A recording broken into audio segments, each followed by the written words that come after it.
Sir किस तरीके से देखते हैं राहुल गांधी ने जो खुलासा किया है, अब उन पर भी कई तरीके के सवाल उठ रहे हैं। कहा यह जा रहा है अगर उनको अपने सबूत पर इतना विश्वास है तो वो सुप्रीम कोर्ट का दरवाजा क्यों नहीं खटखटाते।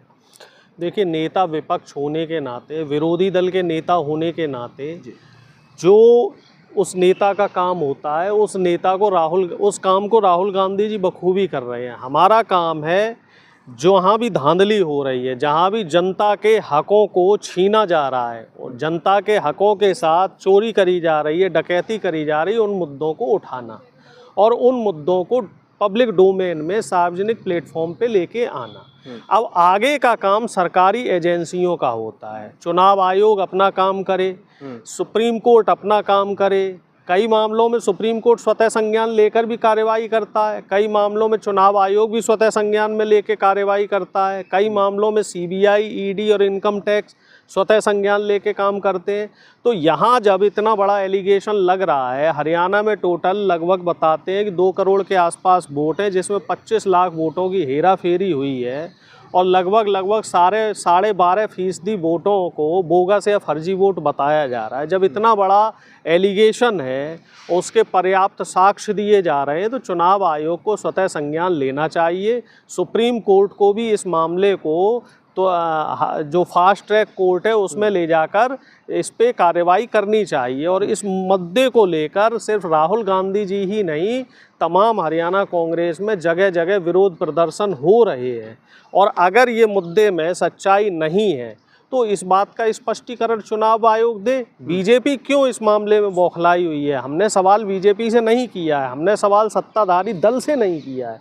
हमने जो सवाल किया है वो चुनाव आयोग की विश्वसनीयता को लेकर किया है और ये कोई पहला सवाल नहीं है। इससे पहले कई और सीटों को लेकर राहुल गांधी जी ने इस तरह की बातों को कहा और बिहार में पूरी वोट अधिकार यात्रा भी निकाली गई। पूरे 20 दिन वोटर्स को वहाँ के जागरूक करने का काम किया गया। और बिहार के पहले फेज के चुनाव में भी हम लोगों ने देखा कि कई जगह धांधली की और कई जगह वोटों की चोरी की खबरें भी सुनने में आई हैं। बीजेपी के जो बड़े बड़े नेता हैं, जो सांसद हैं, मिनिस्टर हैं, वो भी कहीं दिल्ली में वोट डालते हुए पाए गए थे जो लोकसभा चुनाव में, और वो बिहार में भी वोट डाल रहे हैं। बताइए, बीजेपी के नेताओं के 2-2 जगह वोट बने हुए हैं। सर सवाल यहाँ पे ये भी निकल कर आ रहा है, जो नायब सिख सैनी वो तो राहुल गांधी को बच्चा कहते हुए दिखाई देते हैं, वो तो ये कहते हुए दिखाई देते हैं जो युवाओं को भटकाने का कामकाज राहुल गांधी अब देश में करते हुए दिखाई दे रहे हैं। देखिए, एक बहुत पुरानी कहावत है, आपने भी सुनी होगी कुलदीप जी। कहावत है, खिसियानी बिल्ली खंबा नोचे। जब आपसे जवाब देते ना बने तो आप खींच निकालो, इस तरह के कटाक्ष करो। नायब सैनी जी से सवाल नहीं किया गया था, सवाल चुनाव आयोग से किया गया था। और जब सवाल चुनाव आयोग से हो रहा है तो चुनाव आयोग को जवाब देने दो। नायब सैनी जी को मिर्ची क्यों लग रही है? आखिर बीजेपी के जो तमाम नेताएं हैं वो क्यों बौखला रहे हैं? उनके चेहरे पर, उनके माथे पर सिकन और पसीने क्यों आ रहे हैं? क्यों? क्योंकि उन लोगों ने चोरी में पूरा का पूरा चुनाव आयोग का सहयोग लिया है। लेकिन तो क्या अब वहाँ पर जो है कुछ ऐसा देखने को मिल सकता है, राष्ट्रपति शासन या फिर कोई इस बड़े स्तर पर कोई बड़ी कार्रवाई? आपको क्या लगता है कि चुनाव आयोग और जो तमाम सरकारी एजेंसियां हैं वो बीजेपी के इशारे पे काम नहीं कर रही हैं? वो स्वतंत्र हैं। अगर वो स्वतंत्र होती तो अब तक बहुत बड़ी खबर मिल जाती।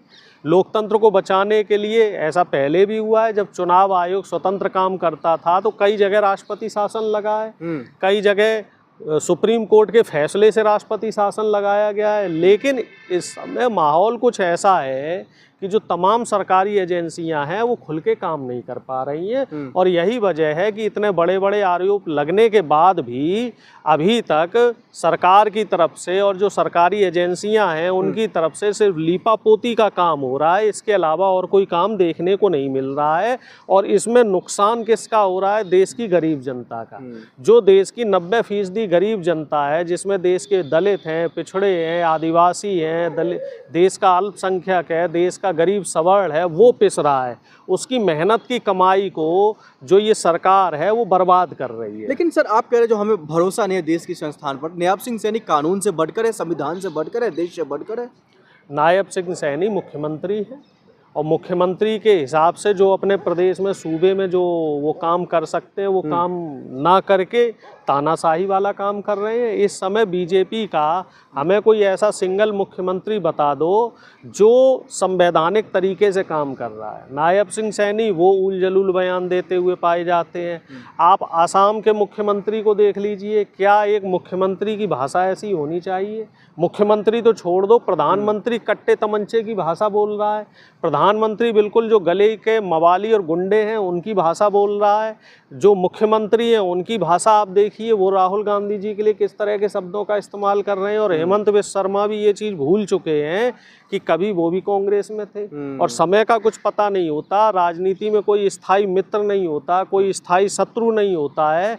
क्या पता समय का फेर बदले और हेमंत बिस्वा शर्मा को वापस कांग्रेस में आना पड़े तो क्या मुंह लेकर आएंगे। जिस तरह की वो भाषा का इस्तेमाल कर रहे हैं, क्या वो कभी राहुल गांधी जी को आंखों से आंखें मिलाकर वो उनसे बात करने की स्थिति में हैं? जिस तरह की भाषा का इस्तेमाल नायब सिंह सैनी कर रहे हैं, अगर वो मुख्यमंत्री नहीं रहे तो सोचिए उनके साथ क्या होगा। जब वो विपक्ष में बैठेंगे तो क्या किसी से नज़र मिलाने की स्थिति में होंगे? क्या प्रधानमंत्री जो अपने नेताओं से इस तरह की भाषा शैली का इस्तेमाल करवा रहे हैं, अगर ये लोग सत्ता से बेदखल हो गए तो इन लोगों का क्या हाल होगा? तो राजनीति का स्तर बीजेपी द्वारा जो गिराया जा रहा है, ये बहुत ही चिंता का विषय है और बहुत ही सोचनीय विषय है। हाँ, लेकिन सर लगातार ये भी कहा जा रहा है, जो बार बार राहुल गांधी जी अपने हर एक प्रेस कॉन्फ्रेंस में लगभग 2-3 बार कर चुके हैं इस खुलासा को लेकर के, हर बार वो जिक्र करते हैं जैन जी को लेकर के, देश के युवा को लेकर के। वो क्या जताना चाहते हैं? जैन जी जो है सड़कों पर उतर जाए, हरियाणा समेत देश भर में,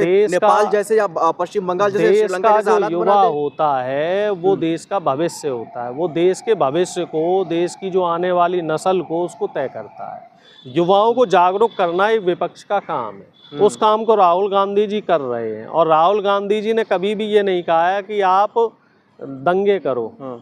और विपक्ष की कोई भी पार्टी कभी नहीं कहती है कि दंगा करो। ये दंगे कराने का काम, ये दंगे फसाद कराने का काम, ये सारे काम जो हैं वो बीजेपी के हैं।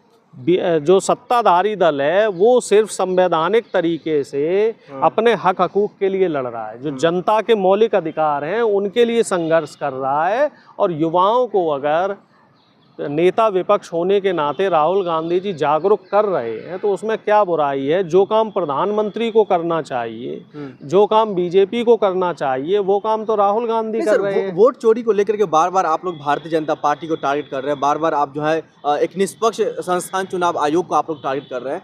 क्या सबूत है इस बात का जो तमाम जो वोट चोरी हुई है वो तमाम वोट बीजेपी को ही गया है, इंडिया अलायंस या फिर आपके पार्टी को नहीं गया है? देखिए ऐसा है, पहला तो आपका जो सवाल है वो सवाल ठीक नहीं है।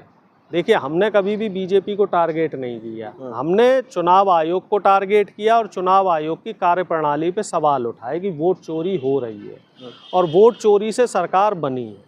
अगर वोट चोरी से ये केंद्र सरकार, राज्य सरकारें नहीं बनी हैं तो चुनाव आयोग उसका स्पष्टीकरण दे। हम बीजेपी से थोड़ी कह रहे हैं कि भैया आपने गड़बड़ी करी है, हमने तो चुनाव आयोग से सवाल किया है, तो जवाब भी चुनाव आयोग को देना चाहिए। और जब चुनाव आयोग जवाब नहीं दे पा रहा है तो जाहिर सी बात है चुनाव आयोग ने गड़बड़ी करी है।